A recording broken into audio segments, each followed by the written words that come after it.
What's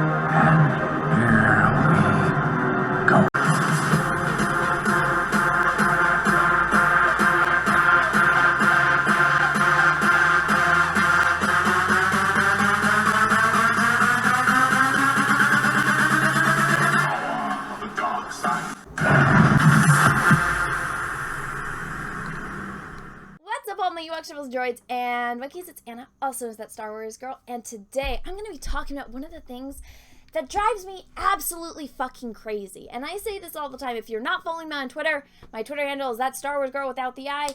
You'll see how I deal with these kind of people. But so, one of my biggest pet peeves is when people don't do their fucking research. And then they decide to go and talk about something, or write an article about something, or make a video about something that they know absolutely nothing about. It drives me fucking crazy. It's kind of, the reason why my channel got started was because the people that are making Star Wars don't know anything about fucking Star Wars. The people making Star Trek don't know anything about fucking Star Trek. And it's like, okay, Star Wars, it's just 6 movies. Just go turn it on. And you can watch the Ewok ones if you want. You don't have to watch the holiday special.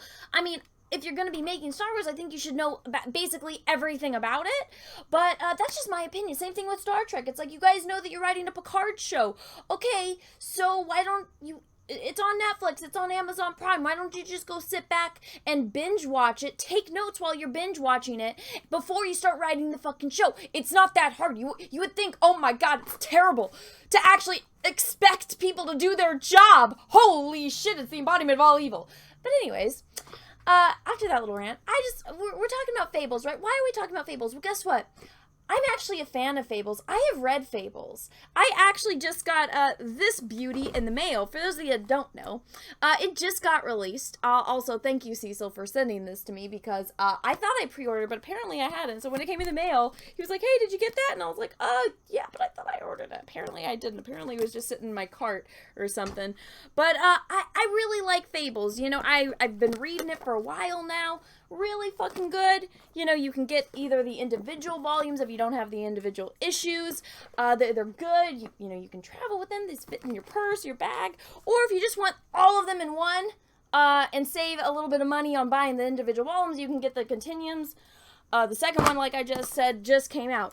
Anyways, I'm a fan of this because I like fairy tales, and the concept of Fables is that the fairy tale creatures and people had to leave the fairy tale world called the homeland because some adversary, some big bad guy took over and they left. Now, Disney did a TV show kind of based off of this and ripped Bill Willingham, the author of this, off, and it's kind of was good for a little while, then it got really, really fucking shit. But Fables is much better. I highly recommend reading them. But, why are we talking about Fables? Also, there's going to be spoiler alerts for the story in this video. So if you don't want Fables spoiled to you, do not watch this. Anyways, so why are we talking about Fables? So, this lady, called Heidi McDonald, this title, Fables is coming back, ... yay, ? Now, the only reason I found this article, because I'd never heard of this website before, was from your boy Zach's video. Now, guys, I turned this video on just to be playing in the background while I got some work done, and I was like, oh, Fables, oh, cool, let me watch this video, have it playing. And I just felt myself, like, my eyes twitching, because I'm like, oh my god, and as I listened more and more, I started wanting to pull my hair out, because I'm like, oh my god, my biggest pet peeve, bitch doesn't know what the fuck she's talking about. Not Zach, the woman that wrote this article. Now, I even left a comment for Zach, and it's like, everything in this article, or this one big point that this woman uses, was completely taken out of context because guess what? She didn't read the fucking book that this thing that she's going to be talking about is in. Now, before I get into that, I just have to say, I do not talk about politics on my channel. I avoid politics like the plague. I do not care what anyone's political opinions are, what their political agendas are. If you need to use something as a reference to do an analogy or to make a point or a metaphor in your story, then that's fine. If you're doing a movie about World War II, like Saving Private Ryan, okay, yeah, you kind of understand that the good guys are not the Nazis, right? All right. So when it's stuff like that, it's appropriate. But in this instance, what this woman does, who, by the way, also do not go bother her, do not contact her in any way, shape, or form, leave this woman alone. This woman, Heidi, award-winning editor, journalist with 20 years, you would think a person that's an award-winning journalist and has been doing this for 20 years would know to do the fucking research and to read the thing that you are going to try to use to manipulate to destroy somebody's life, which is exactly what's happening. So, Fables is coming back. It's going to be the 20th anniversary of the first issue of Fables releasing, and so it's going to be Batman versus Bigby. For those that do not know, Bigby is the big bad wolf in human form. And so what is this all about? Well, there's a certain conflict going on in the Middle East right now that if you speak about it on YouTube, you immediately get bad from YouTube. If you talk about it anywhere online, it's like you're the embodiment of all evil, no matter what side you either, or even if you stay neutral, they lose their fucking mind. Again, I don't talk about politics, but in this instance, I'm not talking about politics. I'm talking about somebody using an analogy that the author said, because these quotes of this, the person that's writing this article, a journalist, uses is from 2007. And in this article, or in this Q&A that happened in 2007, Bill Willingham, the author, addresses these issues that were presented to him and clears it up. So this thing was squashed back in 2007. It is 2021. And this woman, Heidi, is bringing it back up to try to create some narrative around Bill Willingham, the author and creator of Fables, to try to cancel him in some way, shape, or form. Because what are we talking about? We are talking about the country of Israel. And like it says, I'm only going to read you a little snippet of this. So the Israel analogy, probably at the time I was writing that, I thought it would be controversial because just the mention of Israel in any context is a hot button issue. But once again, I thought even the people upset that the analogy was used understood the analogy. So basically what Bill Willingham is saying is, even if you don't like it, I would hope you would be smart enough to fucking understand it. Or maybe that's just me paraphrasing in the way that I took it. Because it's like, if you don't understand what this analogy was, which probably based on the people that are reading this article, who have probably not read this book or this volume, where this, where the Israel analogy takes place, which if you guys would like, it is in Fables Volume 8, page 75.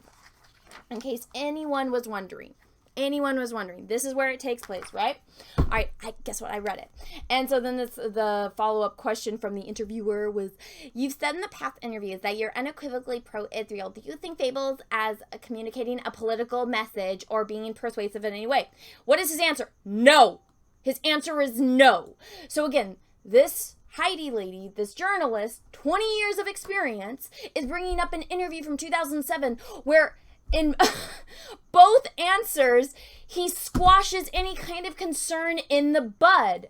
Holy crap, what a controversy. And then again, she follows up with this, a tiny little screen grab from this scene that happens. Well, guess what?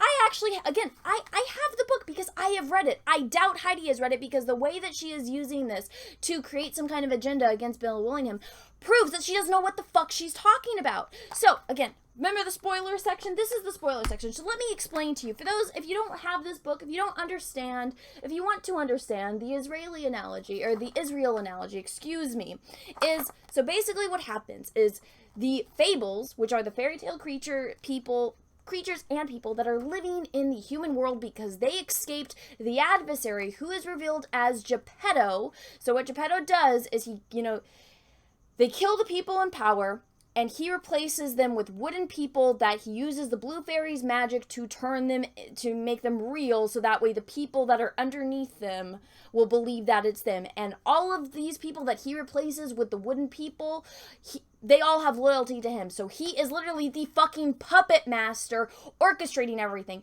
He's a psychopath. He's fucking evil, right? And he's using all his magic to do this. He doesn't care how many people he fucking murders, because he's just like, I'll replace him with the wooden fucking people. He is evil. He is the bad guy. Okay, so what happens?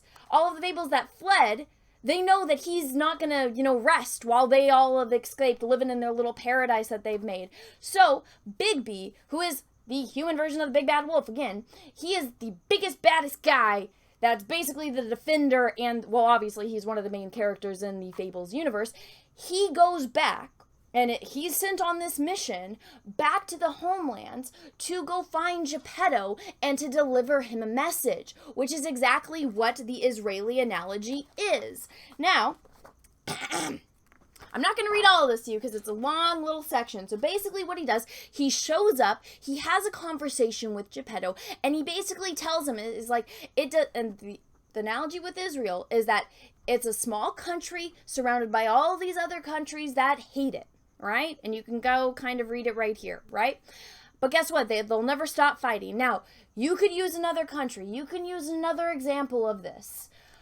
I don't think that there was anything wrong with the analogy that he used. I didn't get offended by it. I don't know anyone that got offended by it, because the people that I know, that I interact with, usually that I talk comics with, actually have an IQ that can understand this type of stuff.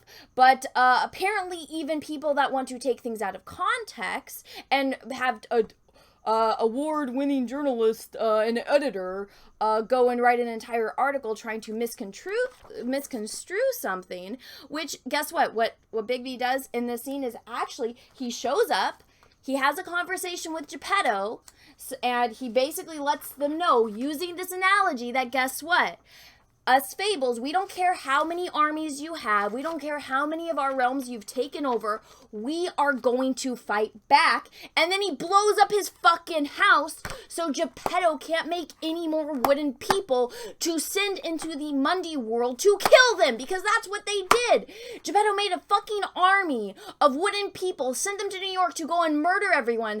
Now, Bigby knocked up Snow White, so she was pregnant at the time, so he was worried about his not girlfriend, love interest chick that was pregnant with his baby, which he didn't know was 7 babies, but he's like, I gotta protect my people and my girl. And then what does he do? He blows this shit up so that way he can go home and get married to fucking Snow White and be a father to his children and live happily ever after for a time.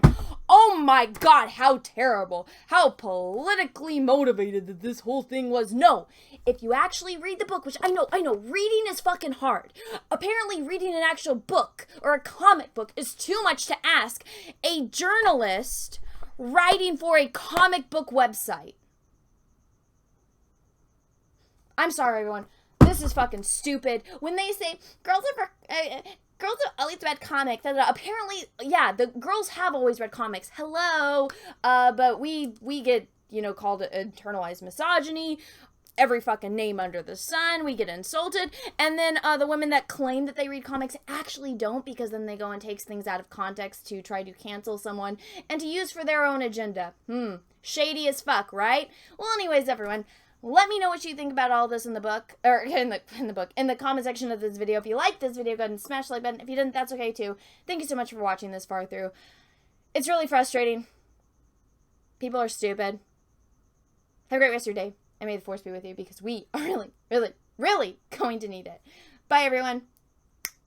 Hey, everyone. If you'd like to help support the channel, check out my Etsy, where I sell prints of my original oil paintings and drawings that range from horror villains, heroes, and your favorite Star Wars characters.